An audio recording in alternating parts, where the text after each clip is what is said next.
I had been dreaming of owning a lakefront property for years. The idea of waking up to the gentle lapping of water against the shore, sipping coffee on a deck overlooking the shimmering lake, and enjoying the peace that comes with such a view, it was everything I'd worked toward. After years of saving, I finally closed on a beautiful home in the Lakeside Estates, a small, upscale community with a homeowners association that promised to keep everything pristine and orderly. The house wasn't just a house, it was my sanctuary, my reward for decades of hard work. The backyard stretched right to the edge of Lake Serenity, a private lake shared by the community, and my deed explicitly included access to a 50-foot strip of lakefront that was mine to enjoy. I could already picture kayaking at dawn, hosting barbecues by the water, and maybe even building a small dock someday. Everything seemed perfect until I met Karen. Karen was the president of the Lakeside Estates HOA. She was in her late 50s, with a sharp bob haircut, a perpetual scowl, and an air of authority that made it clear she thrived on control. The first time I met her was at the community welcome meeting, where she handed me a thick binder of HOA rules and regulations, her smile tight, and her eyes scanning me like I was a potential troublemaker. I didn't think much of it at the time. I'm not one to cause a stir. I pay my dues, follow the rules, and keep to myself. But I noticed how Karen spoke about the neighborhood as if it were her personal kingdom, her word the final say on everything from fence heights to mailbox colors. Still, I figure as long as I kept my head down, I'd be fine. I was wrong. It started a few weeks after I moved in. I was planning to set up a small patio area by the lake, nothing fancy, just a few chairs and a table to enjoy the view. One morning, I walked out to my backyard and noticed a group of people setting up what looked like a full-blown picnic on my lakefront strip. There were tables, chairs, a grill, and even a portable canopy. I assumed it was a mistake. Maybe some new neighbors got confused about property lines. I walked over, introduced myself, and politely asked who they were. That's when I met Karen's cousin, Greg. Greg was a loud, burly guy in his 40s, wearing a fishing hat and a smirk that suggested he owned the place. He told me, without a hint of hesitation, that Karen had given him permission to use this part of the lake for his family gatherings.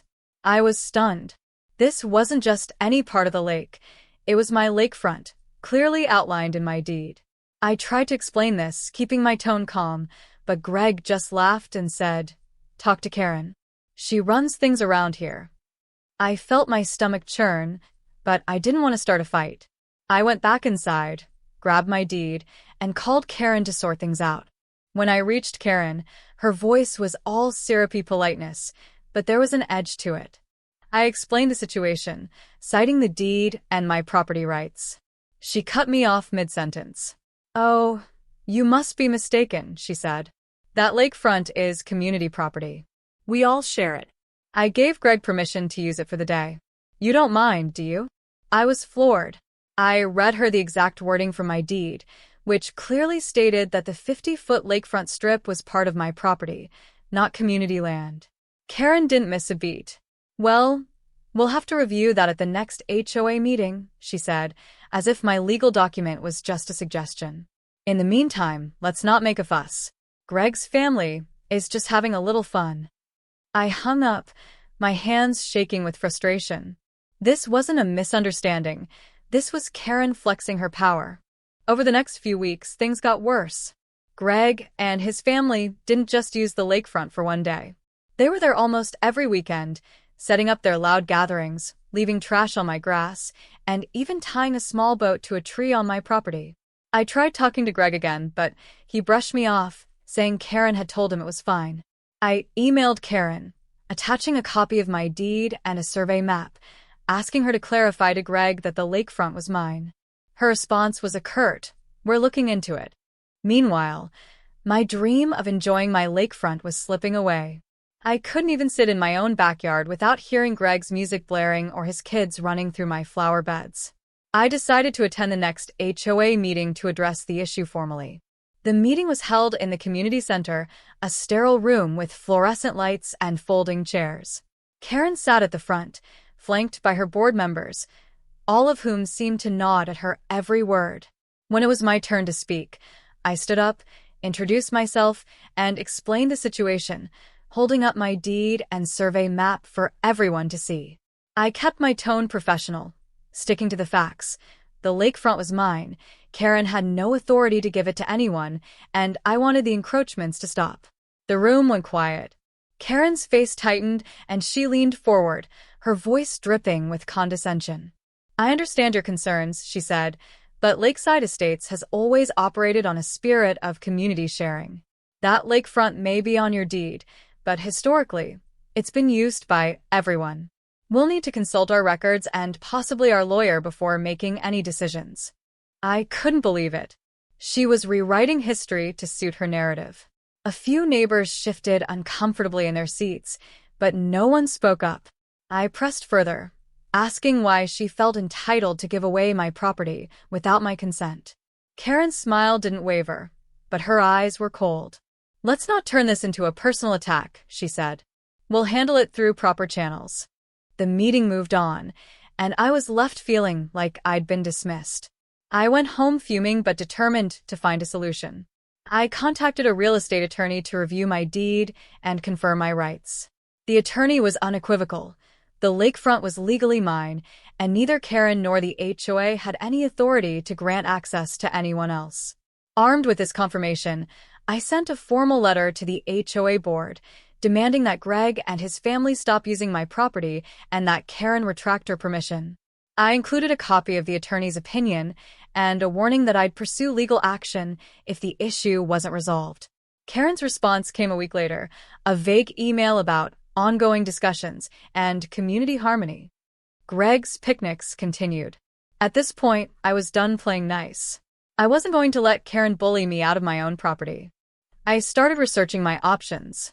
Suing the HOA was one route, but it would be expensive and time-consuming, and I didn't want to drag this out for years. I needed something immediate, something that would make it clear to Karen, Greg, and the entire neighborhood that I wasn't backing down. That's when I got the idea for the fence. I spent days researching local zoning laws, HOA regulations, and my property rights. The HOA rules were strict about fences. Height, materials, and placement all had to be approved, but there was a loophole. Temporary fences, like those used for construction or landscaping, didn't require approval as long as they met basic safety standards and were on my property. I also confirmed with the county that I could build right up to my property line, which extended to the water's edge. The plan started to take shape in my mind, a fence that would physically block Greg from my lakefront while sending a message to Karen that her power trip was over. I called a local fencing company and explained what I wanted: a 6-foot-tall, solid panel, temporary construction fence that would run the entire length of my lakefront boundary, from the edge of my yard to the water.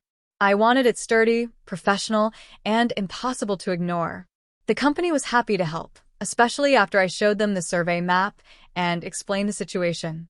They suggested adding a custom touch, bright orange panels with bold lettering. I loved the idea. I told them to print "private property, no trespassing" in huge white letters across every panel.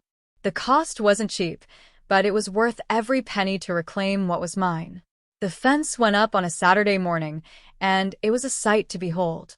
The orange panels stood out like a beacon, stretching 50 feet along the lakefront, cutting off Greg's access completely. The "no trespassing" signs were impossible to miss, and the fence was anchored deep enough that no one was moving it without heavy equipment. I stood in my backyard, arms crossed, watching the installers finish up. For the first time in months, I felt like I was in control of my own property. By noon, the neighborhood was buzzing. Greg showed up with his family for their usual picnic, only to find the fence blocking their way. He stormed over to my front door, banging on it and yelling about how I couldn't block the lake like that. I calmly pointed to the signs and told him to take it up with Karen. He left, red-faced and muttering, but I could tell he wasn't done. Sure enough, Karen called me an hour later, her voice practically shaking with rage. "This is outrageous," she snapped. "You can't just put up a fence like that without HOA approval. It's an eyesore, and it's against the community spirit." I let her rant, then reminded her that the fence was temporary, on my property, and fully compliant with county laws. I also pointed out that she'd left me no choice by giving away my lakefront to her cousin. Karen sputtered, then said the HOA would be issuing a fine and demanding the fence's removal. I told her to send whatever letters she wanted. My attorney was ready. The fence stayed up, and the neighborhood's reaction was mixed. Some neighbors thought it was hilarious, whispering about how Karen had finally met her match. Others complained about the aesthetics, but I noticed they didn't complain too loudly. After all, the fence was on my land, and I had the law on my side. Greg stopped showing up, and for the first time in months, my lakefront was quiet. I set up my patio furniture, enjoyed my coffee by the water, and even started planning that dock I'd always wanted. Karen didn't give up easily. She sent me a series of increasingly threatening letters, citing vague HOA bylaws and demanding the fence come down. I forwarded each one to my attorney, who responded with polite but firm letters reiterating my property rights. At the next HOA meeting, Karen tried to rally the board to fine me, but several members pushed back, pointing out that the HOA had no jurisdiction over my private property. I wasn't there, but a neighbor texted me afterward, saying Karen's face turned purple when the board voted against her. The fence became a local legend. People drove by to take pictures, and I heard rumors that it was being discussed on the neighborhood's private Facebook group. Someone even nicknamed it the Great Orange Wall. I didn't care about the attention. I cared that my lakefront was mine again. Eventually, Karen resigned as HOA president, citing personal reasons, though everyone knew it was because she'd lost her grip on the neighborhood. Greg never came back, and I heard he and Karen weren't speaking anymore. I kept the fence up for 6 months, just long enough to make my point. When I finally took it down, I replaced it with a low, decorative wooden fence that still marked my boundary but blended better with the neighborhood's aesthetic. I didn't need the orange monstrosity anymore. Karen and Greg had gotten the message.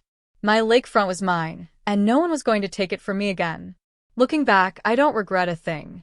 The fence wasn't just about reclaiming my property, it was about standing up to someone who thought they could bully their way into controlling what wasn't theirs. I learned that sometimes you have to make a bold move to protect what's yours, even if it means ruffling feathers. And in Lakeside Estates, the story of the orange fence is still told, a reminder to everyone that no one, not even Karen, gets to rewrite the rules of someone else's dream.